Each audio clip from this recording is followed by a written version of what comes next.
Hello everyone, this is me Apurva Thakur and welcome to our YouTube channel Next Exam Toppers Academy. Guys, आज हम discuss करने वाले हैं SSC CHSL का new pattern पे based एडिक्यूटी का मॉक टेस्ट। एडिक्यूटी अभी एक नया वेंडर है एसएससी का। पहले टीसीएस एग्ज़ाम कंडक्ट कराता था पर अब से एडिक्यूटी एग्ज़ाम कंडक्ट करा रहा है। हाल ही में दो एग्ज़ाम्स कंडक्ट कराए हैं एडिक्यूटी ने, सीजीएल का और फेस का, जिसमें काफ़ी अच्छे लेवल के क्वेश्चंस इंग्लिश के देखने को मिले थे।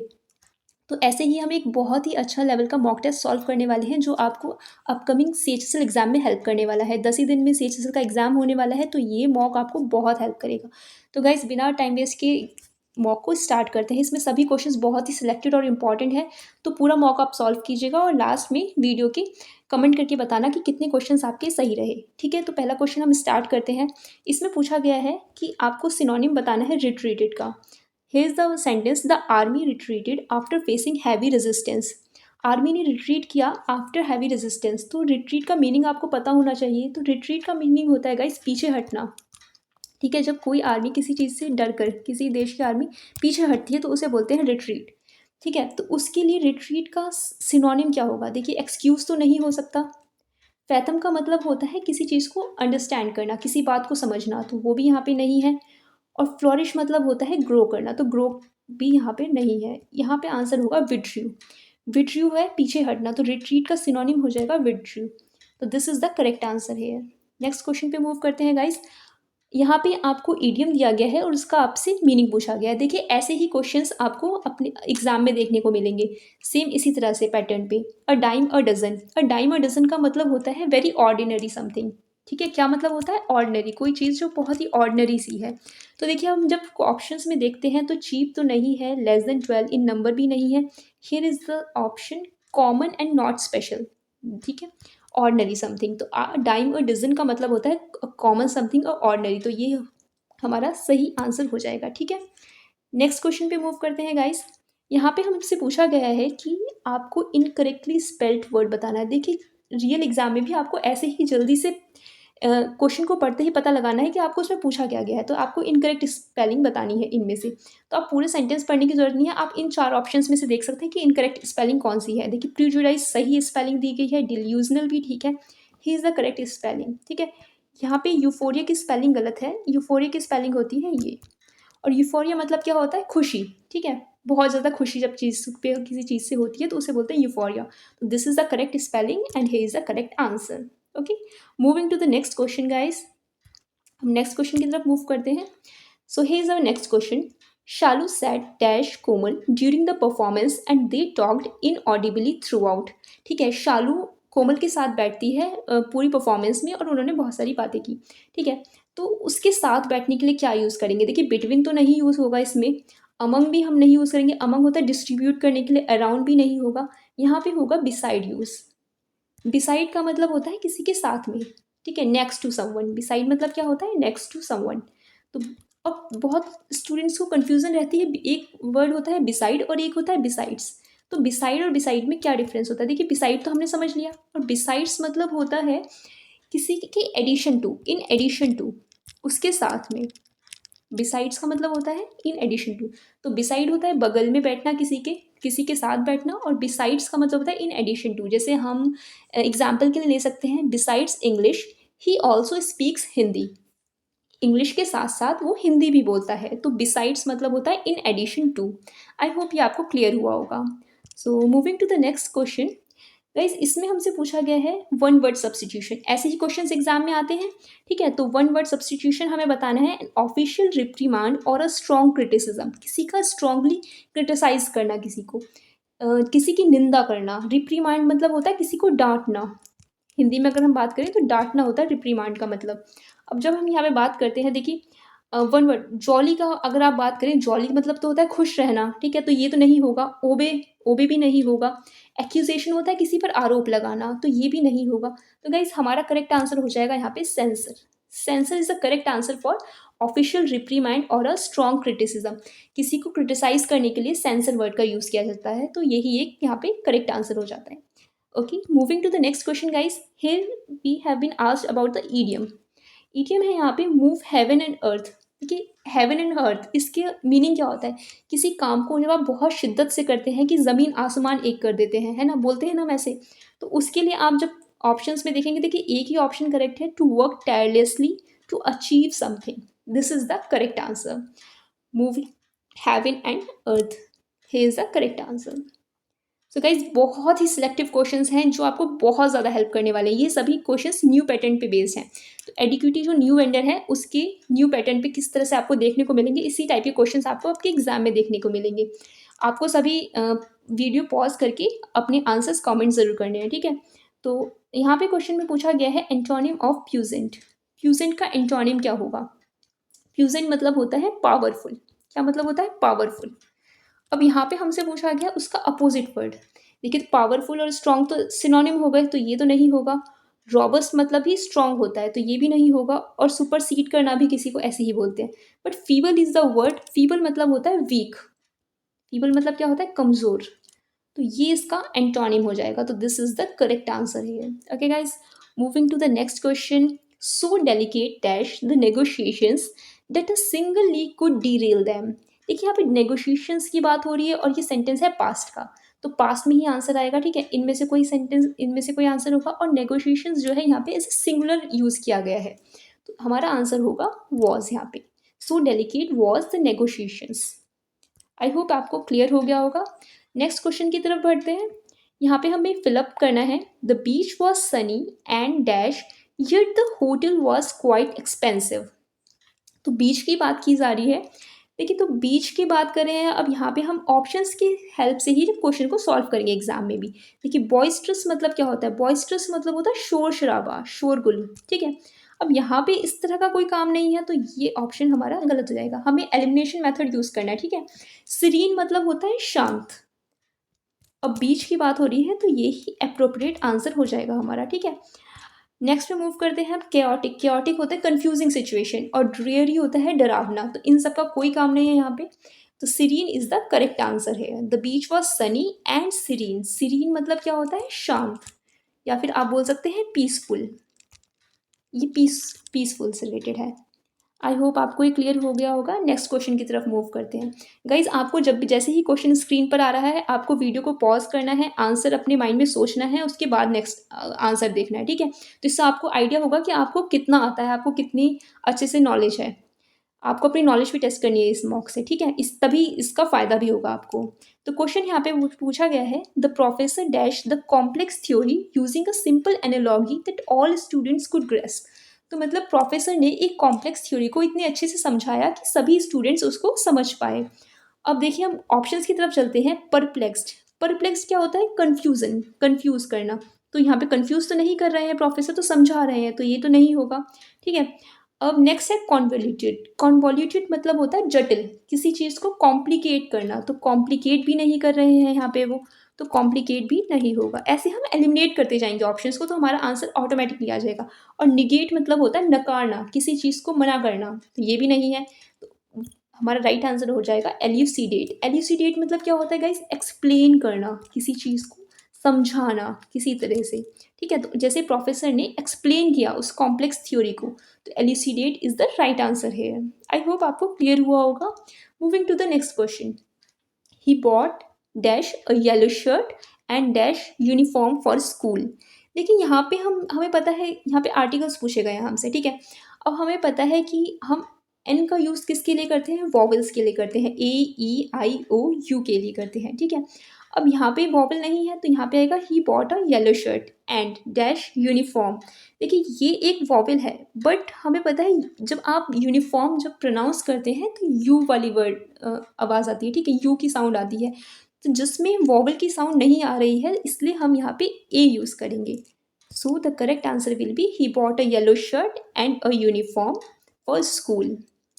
Okay guys, moving to the next question. Here हमसे पूछा गया है वन वर्ड सब्सटीट्यूशन। ऐसे ही आपको एग्जाम में भी पढ़ना है कि आपसे पूछा क्या गया है, उसके बाद ही आपको आंसर करना है। Synonym, antonym, one word substitution जो भी पूछा गया है।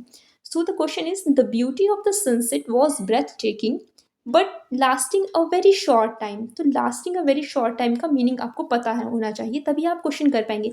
कोई चीज़ जो बहुत कम क्षणों के लिए थी, बहुत कम टाइम के लिए थी।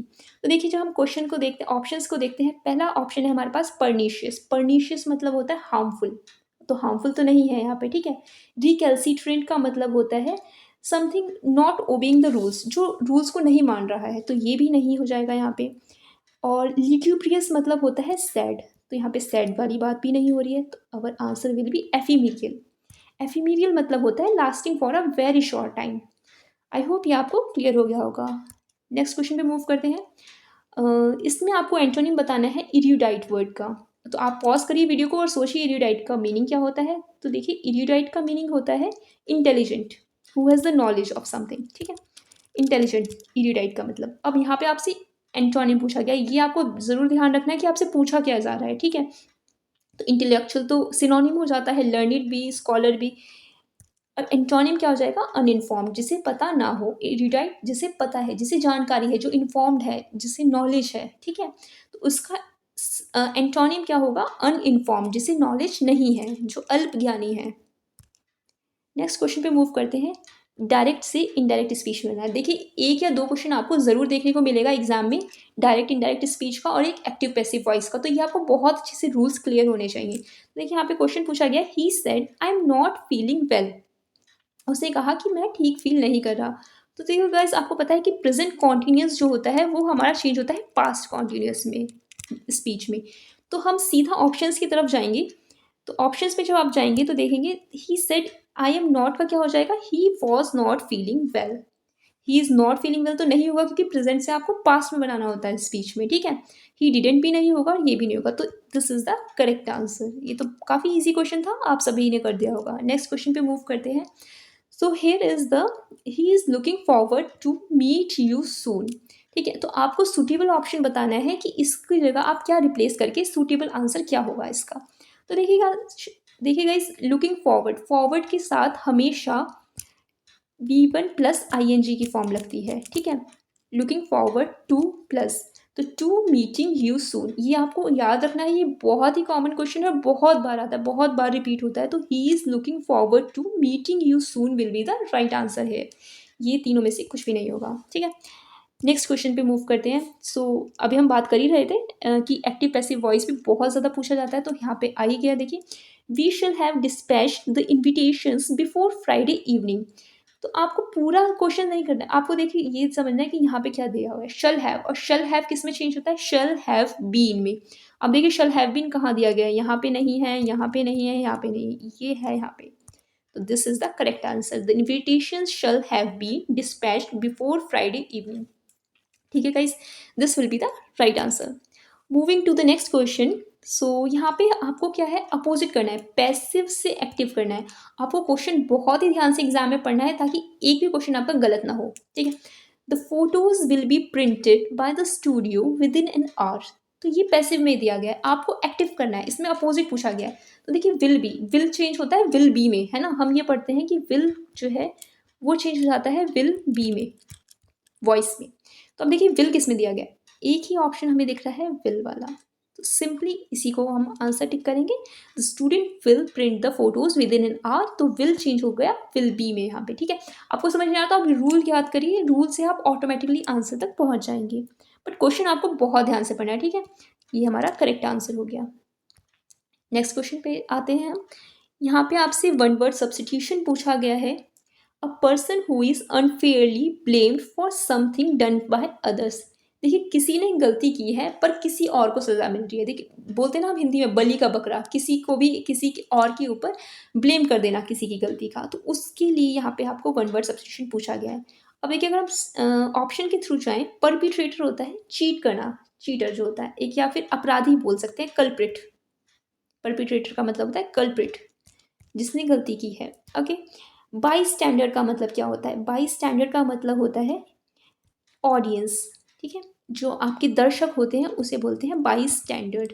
तो ये भी नहीं होगा। कल्प्रिट मैंने आपको बताया, परपिट्रेटर कल्प्रिट ये सिनोनिम हो गया। Scapegoat will be the right answer. Scapegoat होता है बलि का बकरा, जिसकी गलती नहीं है बट उसे अनफेयरली ब्लेम किया गया है कि उसी की गलती है। तो scapegoat is the correct answer है। तो ये हो जाएगा सही आंसर। नेक्स्ट क्वेश्चन पे मूव करते हैं। लेकिन यहाँ पे आपसे क्या पूछा गया है, select the most appropriate option that can replace the underline segment. तो आपको रिप्लेस करके सही आंसर चूज करना है इसमें। The society should not tolerate hatred towards foreigners, foreigners के अगेंस्ट हेट्रेट, इसको क्या बोलते हैं? देखिए, हम ऑप्शन के थ्रू जब जाएंगे तो मिसएंथ्रोपी मतलब क्या होता है, इसका मतलब होता है हु हेट्स ह्यूमन, जो ह्यूमंस को हेट करे उसे बोलते हैं मिसएंथ्रोपिक पर्सन। ये बहुत ही कॉमन है और बहुत बार एसएससी के एग्जाम से पूछा गया है, जब टीसीएस कराती थी तब भी, तो और एडीक्यूटी में भी ये ज़रूर आएगा, देखने को मिलेगा आपको। शोविनिज्म क्या होता है? ये होता है एक्सट्रीम लेवल की, जब एक्सट्रीम लेवल की देशभक्ति हो जाती है ना, उसको बोलते हैं शोविनिज्म, एक्सट्रीम लेवल की नेशनलिज्म। जैसे इटली में मुसोलिनी के टाइम पे हो गई थी, तो वो वाला होता है शोविनिज्म। और यहाँ पे है xenophobia, this is the correct answer guys, ये होता है हेट्रेड टुवर्ड्स फॉरेनर्स के लिए ये वर्ड। तो आप अगर अच्छे से आप इन वर्ड्स को याद कर ले तो ये फ्री के नंबर होते हैं इंग्लिश में। देखिए, क्योंकि जीएस ऐसा सेक्शन है जो बहुत ही अनप्रिडिक्टेबल होता है, कुछ भी आ सकता है उसमें, और मैथ्स और रीजनिंग होते हैं, अगर टाइम टेकिंग क्वेश्चन आ गए तो आपका टाइम बहुत जाएगा। लेकिन इंग्लिश ऐसा सब्जेक्ट है कि अगर आपने वोकैब अच्छे से की है, आपकी ग्रामर स्ट्रांग है, तो आप इजीली 25 क्वेश्चंस में से 22 या 23 बहुत इजीली बना सकते हैं। तो ये बिल्कुल फ्री के नंबर है अगर आपने अच्छे से मेहनत की है। तो आप ये मॉक को अच्छे से रिवाइज कीजिएगा इसके बाद भी, ठीक है। अब हम नेक्स्ट क्वेश्चन की तरफ मूव करते हैं। नेक्स्ट क्वेश्चन में पूछा गया गाइस, हमसे अरेंज करने के लिए बोला गया है। यहाँ पे PQRS बहुत ज़्यादा पूछा जाता है, ये वही है PQRS, कि कैसे आपको अरेंज करना होता है। तो देखिए, इसकी एक ट्रिक होती है, आपको ऑप्शंस के थ्रू जाना है। अब जैसे ऐसे वर्ड्स होते हैं, आपको इन वर्ड्स को पकड़ना है, इन एडिशन, इट ऑल्सो, तो ये फर्स्ट वर्ड नहीं हो सकते, ठीक है। आर या एस जो है कभी भी फर्स्ट शुरू में नहीं आएंगे। अब हमें देखना है, इन दोनों में हम देखते थे, ये तो फर्स्ट होंगे नहीं। Many children and adults enjoy participating in various sport activities, बहुत सारे चिल्ड्रन और एडल्ट्स एंजॉय करते हैं स्पोर्ट एक्टिविटीज़ को। और सेकंड क्वेश्चन लाइन क्या कहती है, playing sports regularly help improve physical fitness. तो पहले स्पोर्ट एक्टिविटीज़ की बात हो रही है कि चिल्ड्रंस और एडल्ट्स जो हैं वो एंजॉय करते हैं स्पोर्ट एक्टिविटीज़ को, और दूसरे में बात हो रही है कि जब स्पोर्ट एक्टिविटीज़ को हम रेगुलरली खेलते हैं या करते हैं तो उससे हमारी फिजिकल फिटनेस इम्प्रूव होती है। तो क्यू के बाद पी आ रहा है, ठीक है ना। तो इन दो में ऑप्शंस में हमारा आता है क्यू एंड देन पी। उसके बाद देखिए, it also promotes team work, ये प्रमोट करता है टीम वर्क को भी। तो फिर आगे एस, और इन एडिशन उसी के साथ प्लेइंग स्पोर्ट्स एक ग्रेट वे भी हो सकता है स्ट्रेस और रिलैक्स के लिए, ठीक है। तो this will the correct answer. तो इसी तरह से आपको PQRS सॉल्व करना है, देखते हुए कि लिंक्स को देखना है कि आपको किस तरह के वर्ड्स दिए गए हैं, उसके बाद ही इंटरलिंक करते हुए आप सेंटेंस को सॉल्व करना है। बट आपको ये याद रखना है एग्जाम में कि जब भी PQRS वाले सेंटेंस क्वेश्चन आएगा तो वो आपको लास्ट के लिए रखना है, क्योंकि ये जो होता है तो ईजी बट टाइम टेकिंग है। तो आपको ये क्वेश्चंस लास्ट टाइम के लिए रखने हैं ताकि आप अपना टाइम सेव कर सकें। जब अगर टाइम बचता है तो ही आपको ये अटेम्प्ट करना है, जब आप पूरा पेपर सॉल्व कर लेंगे। तो इस तरह के मॉक लगाने से हमें बहुत हेल्प मिलती है जब रियल एग्जाम में हम जाते हैं। नेक्स्ट क्वेश्चन पे हम आते हैं गाइस। इसमें आपसे पूछा गया है कि आर्टिकल बताना है कि कौन सा आर्टिकल आप यूज़ कर सकते हैं। Dash the letter that we receive yesterday was sent by my grand dad, ठीक है। तो कोई लेटर की, किसी पर्टिकुलर लेटर की बात हो रही है, जब किसी पर्टिकुलर चीज़ की बात होती है ना गाइस, कि वो वाला लेटर जो मुझे कल मिला था, पर्टिकुलर है ये कोई, ठीक है ना। तो इसमें हम यूज़ करेंगे द, क्या यूज़ करेंगे द, क्योंकि यहाँ पे एक पर्टिकुलर लेटर की बात की जा रही है। तो जब पर्टिकुलर की बात की जाएगी तो हम यूज़ करते हैं द, ये आपको याद रखना है। नेक्स्ट क्वेश्चन की तरफ मूव करते हैं। इसमें आपको एरर बताना है। क्वेश्चन आपको बहुत ध्यान से पढ़ना है, मैं आपको बार बार बोल रही हूँ कि ये लाइन आपको हमेशा ध्यान से पढ़नी है कि आपसे पूछा क्या जा रहा है क्वेश्चन में, ठीक है। तो इसमें आपको बताना है कि एरर किस सेंटेंस में है। He is excited to participating, अब टू के साथ पार्टिसिपेटिंग नहीं आएगा, ठीक है। इन द अपकमिंग कॉम्पिटिशन, तो ये तो हमें पता है कि एरर की इसी पार्ट में है। अब इसके साथ होगा क्या सही, तो आंसर होगा अबाउट पार्टिसिपेटिंग, एक्साइटेड टू नहीं, या तो होता है एक्साइटेड टू पार्टिसिपेट इन, है ना। लेकिन यहाँ पे है एक्साइटेड अबाउट पार्टिसिपेटिंग, किस चीज़ के बारे में एक्साइटेड, एक्साइटेड है वो पार्टिसिपेट करने के लिए। तो excited about participating will be the appropriate answer. इनमें से आपको ये देखना है कि अप्रोप्रिएट क्या रहेगा यहाँ पे, ठीक है। तो ऑप्शन से ही आपको पता चलेगा आंसर का। तो ऑप्शन से आप एलिमिनेट करते जाएंगे तो आप सही आंसर तक पहुँच जाएंगे। तो हमारे मॉक के हम लास्ट क्वेश्चन की तरफ आते जा रहे हैं गाइस, तो जल्दी जल्दी सॉल्व करते हैं। इसमें क्या है, आपको अप्रोप्रिएट ऑप्शन चूज करना है जो अंडरलाइन वर्ड को ठीक करके बताए, ठीक है। The committee reached a consensus with the propose amendments after several discussion. तो कमेटी जो है, कंसेंसस का मतलब क्या होता है, कंसेंसस मतलब होता है गाइस सहमति, सहमति पे पहुंच गई है जो कमेटी थी वो सहमति पे पहुंची प्रपोज अमेंडमेंट्स के आफ्टर सेवरल डिस्कशन, बहुत सारे डिस्कशंस के बाद वो एक अमेंडमेंट पे सहमति पर पहुंची। तो कंसेंसस विद नहीं होगा, कंसेंसस विद तो किसी के साथ, सहमति किसी पे, सहमति ऑन, तो कंसेंसस ऑन, सहमति पर, ठीक है। Consensus on will be the right answer. ये यहाँ पे अप्रोप्रिएट आंसर होगा the committee reach a consensus on the propose amendments after several discussions, ठीक है। आई होप ये आपको क्लियर हुआ होगा। नेक्स्ट क्वेश्चन की तरफ मूव करते हैं गाइज। यहाँ पे पूछा गया है सिनोनिम बताना है आपको ल्यूसिड एक्सप्लेनेशन का। He gave a very lucid explanation of the topic. देखिए ल्यूसिड मतलब क्या होता है, क्लियर। ल्यूसिड मतलब क्या होता है, क्लियर। बहुत ही अच्छी एक्सप्लेनेशन देना, साफ तरीके से एक्सप्लेनेशन देना, क्लियर एंड क्लीन, जो बहुत इजीली समझ आए। तो ऑप्शन की तरफ से जाते हैं। देखिए रैपिड मतलब तो जल्दी होता है, तो ये तो नहीं होगा, ठीक है। नोबल मतलब भी नहीं होगा। अब वेग, वेग मतलब होता है अनक्लियर, ये अपोजिट है इसका, ठीक है। अगर आपसे एंटोनिम पूछा जाता तो वेग आंसर होता है, वेग मतलब होता है अनक्लियर, जिसमें पिक्चर क्लियर नहीं है। तो explicit will be the right answer. Explicit is the synonym of the word lucid, मतलब क्लियरली है, ठीक है। So here is the last question guys. इसमें पूछा गया है आपसे सिनोनिम पूछा है फिर से, और सिनोनिम पूछा गया है यहाँ पे डिसमल का। आपको जो अंडरलाइन वर्ड होता है उसी का सिनोनिम बताना होता है आप जब क्वेश्चन पढ़ेंगे तो, ठीक है। बट आप सेंटेंस पढ़, जैसे आपको अगर वर्ड नहीं भी आता है तो आप सेंटेंस जब पढ़ते हैं तो काफ़ी पिक्चर क्लियर हो जाती है कि पूछा क्या जा रहा है, ठीक है। She felt dismal after hearing the news from her neighbour. उसको, अब डिसमल का मीनिंग आपको अगर नहीं पता है तो आप सिनोनिम नहीं कर पाएंगे, ठीक है। अब डिसमल का मीनिंग क्या होता है, डिसमल का मीनिंग होता है सैड। क्या मीनिंग होता है डिसमल का, सैड। उसे बुरा लगा जब उसने न्यूज़ सुनी अपने नेबर से। तो डिसमल के सैड मतलब हमें पता चल गया। अब इनके, इनमें से कौन सा आंसर होगा, देखिए ब्राइट तो नहीं होगा सैड का, ठीक है, ये तो अपोजिट हो जाएगा इससे। लिविड मतलब क्या होता है, लिविड का मतलब होता है वेरी एंग्री। क्या मतलब होता है, वेरी एंग्री, बहुत ही गुस्से में। तो ये भी यहाँ पे नहीं होगा। आपको ऐसे ही एलिमिनेट करते जाना है ऑप्शंस को। कॉर्डियल क्या मतलब होता है, कॉर्डियल मतलब होता है वेरी प्लीजेंट एंड फ्रेंडली। जैसे आप बोलते हैं ना, you are cordially invited to the wedding और सब सेरेमनी, ऐसे हमें इनविटेशन मिलता है तो कॉर्डियली इन्वाइटेड लिखा होता है उसमें। तो कॉर्डियल मतलब होता है प्लीजेंट, समथिंग वेरी प्लीजेंट और फ्रेंडली, तो ऐसे वाला है ये। तो ये तो इसका अपोजिट हो जाएगा, है ना। अब हमारे पास लास्ट ऑप्शन यही बचता है, ब्लीक। ब्लीक अगर नहीं भी पता तो भी आप, अगर आप एलिमिनेट करते तो उस तक भी आप पहुंच सकते थे। ब्लीक का मतलब ये होता है समथिंग बैड और सैड, जिससे बुरा लगे कि सुन के, इस टाइप का क्वेश्चन वो होता है वर्ड की। तो bleak is the correct answer है। आई होप ये आपको समझ आया होगा। तो डिसमल का करेक्ट आंसर क्या हो जाएगा, ब्लीक यहाँ पे। तो गाइज हमने 25 क्वेश्चंस कर लिए हैं, बहुत ही जल्दी हमने क्वेश्चंस कर लिए हैं 20 मिनट्स के अंदर। तो ये आपको ऐसे ही सॉल्व करनी है, और ये आपको अपना स्कोर कमेंट करके ज़रूर बताना है कि कितना आपका स्कोर रहा। अगर आप ऐसे ही मॉक्स लगाएंगे न्यू पैटर्न पे बेस, क्योंकि टीसीएस अब नहीं करा रहा है तो पुराने मॉक्स लगाने का कोई फ़ायदा नहीं है। आपको न्यू लेटेस्ट पैटर्न पे बेस्ड क्वेश्चन सॉल्व करने हैं। ये बिल्कुल लेटेस्ट पैटर्न पे बेस्ड है, और इसी तरह के क्वेश्चन आपको एग्जाम में देखने को मिलेंगे। अगर आप इस तरह के क्वेश्चन सॉल्व करते हैं तो आई कैन गारंटी कि 50 में से आप 45 प्लस बहुत ही ईजिली स्कोर कर लेंगे गाइस। और ये अगर आप इंग्लिश में स्कोर करते हैं तो आपके सिलेक्शन के चांसेस पक्के पक्के हो जाते हैं, क्योंकि और सब्जेक्ट का हमें कोई भरोसा नहीं होता कि एग्ज़ाम कैसे आ जाएगा, लेकिन इंग्लिश अपने हाथ में होती है। तो हम वोकैब अच्छे से रिवाइज करते रहें, ग्रामर के रूल्स करें, और ऐसे ही पैटर्न पे बेस हम मॉक करते रहेंगे आपके एग्ज़ाम तक, जिससे आपको बहुत हेल्प होगी। तो अपना स्कोर ज़रूर कमेंट करिएगा कितना आपका स्कोर रहा। मिलते हैं नेक्स्ट वीडियो में। Okay, thank you for watching. Like, share and subscribe the channel if you like the video.